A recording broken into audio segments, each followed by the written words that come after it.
Wales, and not long ago he noticed that his workbench in the morning seemed to be a great deal tidier than it had been when he left it the night before.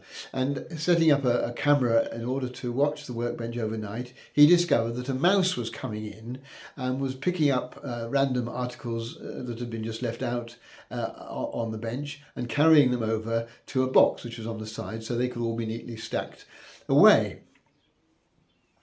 I think some of us tend to be tidy in our personalities, others less so.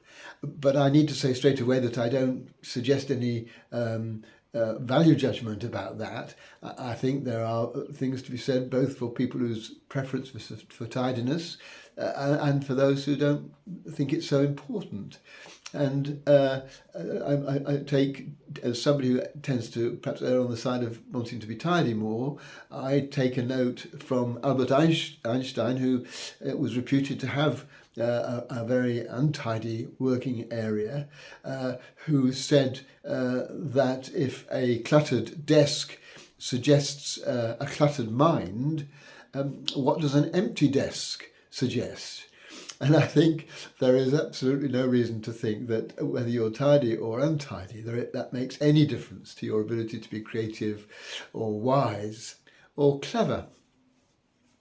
But it does affect the way we live, and some people like me who like tidiness, we like it because perhaps we know where things are when we want them next, or we just feel more comfortable sitting in a room which feels tidy. Other people less concerned about it might perhaps be more likely to be flexible, might be more likely to be open to doing things differently, or having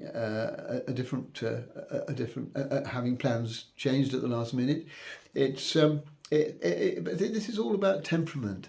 I think one of the things to celebrate particularly is when you get people living in the same household, some of whom are on the tidy side and others who couldn't care less about it.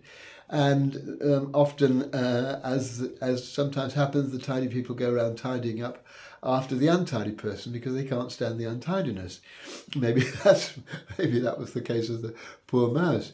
But on the other side of it, if you don't mind too much, then it's really annoying if someone comes along and tidies things up, because you probably knew exactly where everything was, even though it wasn't obvious to anybody else.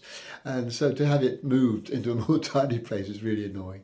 But I think today I just want to celebrate that difference between people. There are so many differences between people, but that's one.